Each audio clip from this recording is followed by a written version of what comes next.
Hello everyone, हमने हमारी tenses की लास्ट वीडियो में डिस्कस किया था सिंपल प्रेजेंट टेंस के बारे में। इस वीडियो में हम बात करेंगे सिंपल पास्ट टेंस की।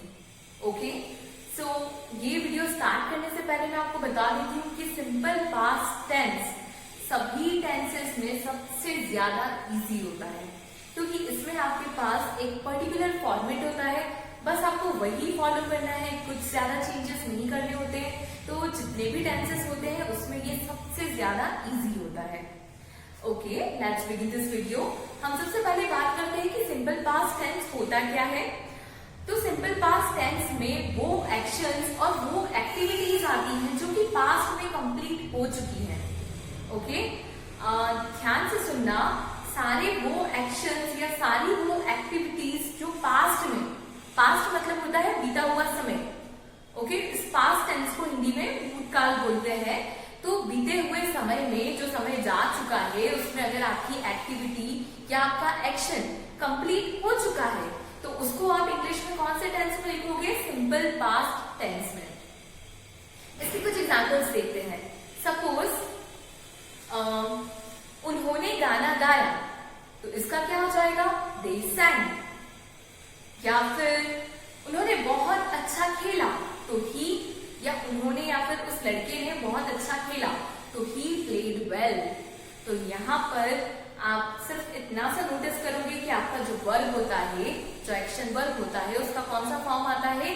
Second form. ओके, तो अब डिस्कस करते हैं इसका फॉर्मेट। तो जो मैं आपको सबसे पहले फॉर्मेट बता रही हूँ वो स्टेटमेंट सेंटेंसेस का है, जिसमें आप अपनी बात बता रहे हो। सिंपल पास्ट में भी 3 टाइप्स के सेंटेंसेस होते हैं। फर्स्ट होता है स्टेटमेंट सेंटेंस, जिसमें आप सिर्फ अपनी बात बता रहे होते हो, आपने क्या किया। ओके, सेकंड होता है इंटरोगेटिव सेंटेंस, उसमें आप किसी से पास्ट का क्वेश्चन पूछ रहे हो। सिंपल पास्ट में अगर आप इंटरोगेटिव सेंटेंस की बात करोगे, मतलब आप किसी से पास्ट का क्वेश्चन पूछ रहे हो, क्या तुमने पढ़ाई की, क्या तुमने खाना खाया, तो ये इंटरोगेटिव में आप क्वेश्चन पूछोगे। और थर्ड होता है नेगेटिव सेंटेंसेस, सिंपल पास्ट में नेगेटिव सेंटेंसेस, जिसमें आप नहीं लगाकर, नो लगाकर, मतलब कि डिड नॉट लगाकर सेंटेंसेस बनाओगे कि आपने पास्ट की कोई एक्शन है वो नहीं की, मैंने खाना नहीं खाया, मैंने पढ़ाई नहीं की। तो ये जो सारे सेंटेंसेस है ये किसमें आ जाएंगे? नेगेटिव सेंटेंसेस में। हम स्टार्ट करेंगे स्टेटमेंट सेंटेंसेस के साथ। ओके, बहुत सिंपल है और बहुत इजीली आप इसको सीख सकते हो, और एग्जांपल्स के साथ तो समझना बहुत ज्यादा इजी हो जाता है। तो फर्स्ट है स्टेटमेंट सेंटेंसेस। तो इसका स्ट्रक्चर होता है, सबसे पहले सब्जेक्ट रहता है, सब्जेक्ट फॉलो होता है वर्ब के सेकेंड फॉर्म से। सब्जेक्ट किससे फॉलो होता है? वर्ब के सेकेंड फॉर्म से, और लास्ट में आता है आपका ऑब्जेक्ट। समझ में आया?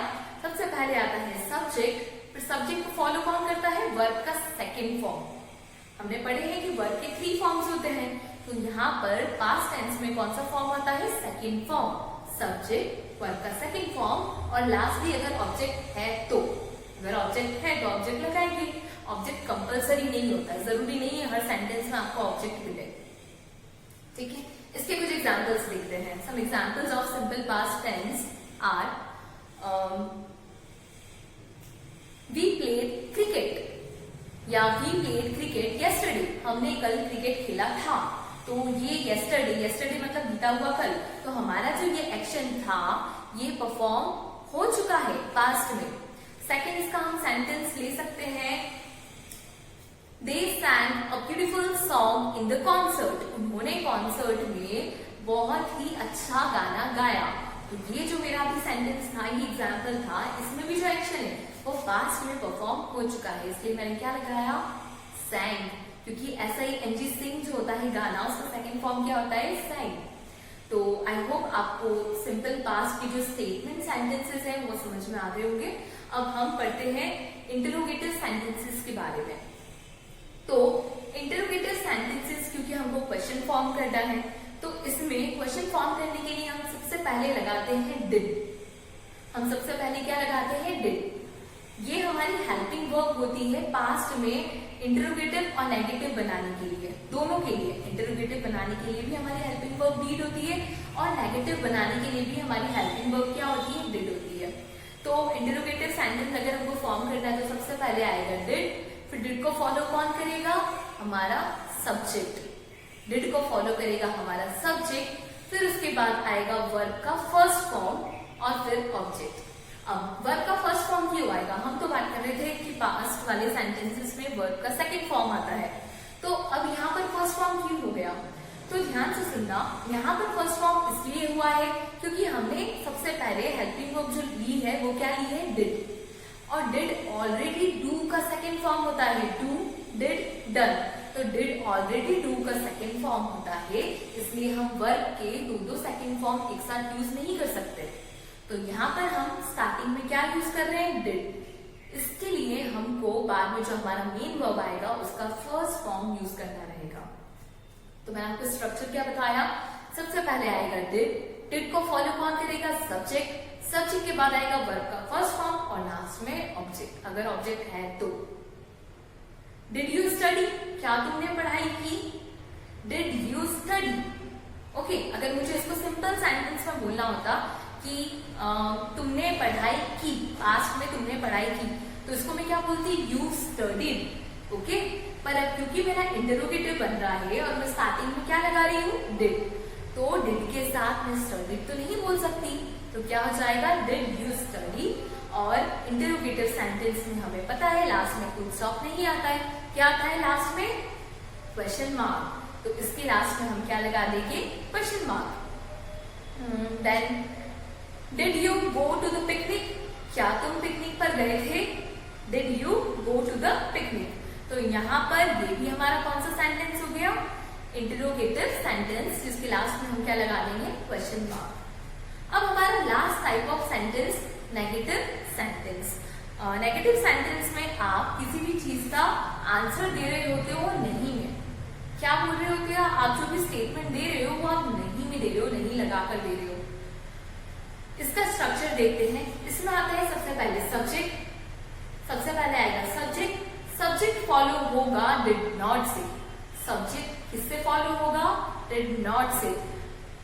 नॉट कभी भी अकेला नहीं आता है, NOT नॉट जो है वो कभी भी अकेला नहीं आता है, उसे हमेशा किसी हेल्पिंग वर्ब की जरूरत होती है, जैसे हम do not, does not, will not, should not, ये सभी लगाते हैं, राइट। तो यहाँ पर क्योंकि ये पास्ट वाला सेंटेंस है तो यहाँ पर क्या लगेगा, डिड नॉट, सब्जेक्ट, सब्जेक्ट के बाद सब्जेक्ट किससे फॉलो होगा, डिड नॉट से, फिर वर्ब का फर्स्ट फॉर्म, क्योंकि हमारे पास यहाँ पे भी डिड आ गया है जो कि सेकंड फॉर्म होता है, तो डिड नॉट के बाद क्या लगाएंगे हम, वर्ब का फर्स्ट फॉर्म और लास्ट में ऑब्जेक्ट अगर जरूरत है तो। ओके, मैंने जैसा बोला कि हर बार ऑब्जेक्ट लगे ऐसा जरूरी नहीं होता है। I did not eat my lunch, मैंने अपना लंच नहीं किया, I did not eat my lunch। तो यहाँ पे मैंने क्या बोला, क्योंकि मैंने did not लगाया है इसलिए मैंने क्या यूज किया, eat। अगर मुझे बोलना होता कि मैंने अपना लंच किया, इसको एक स्टेटमेंट सेंटेंस में रखना होता, तो मैं क्या बोलती, I ate my lunch, क्योंकि eat का सेकंड फॉर्म होता है ate और थर्ड फॉर्म होता है eaten। फिर क्योंकि यहाँ पे ऑलरेडी डिड आ रहा है, नेगेटिव बनाने के लिए हमें डिड नॉट लगाना है, तो मैं क्या बोलूंगी, I did not eat my lunch। Okay, और हम एग्जाम्पल देखते हैं इसके। I did not go to the party, I did not go to the party, मैं पार्टी में नहीं गई। तो यहाँ पे ये सेंटेंसेस किसके हो गए, नेगेटिव सेंटेंसेस। नेगेटिव किसके, सिंपल पास्ट। तो हमने सबसे पहले देखा कि सिंपल पास्ट टेंस क्या होता है, फिर हमने उसके एग्जाम्पल्स देखे और उसमें कितने टाइप्स के सेंटेंसेस फॉर्म होते हैं ये देखा। अब आगे के जो टेंसेस हैं उनको हम अपकमिंग लेक्चर्स में पढ़ेंगे। Thank you.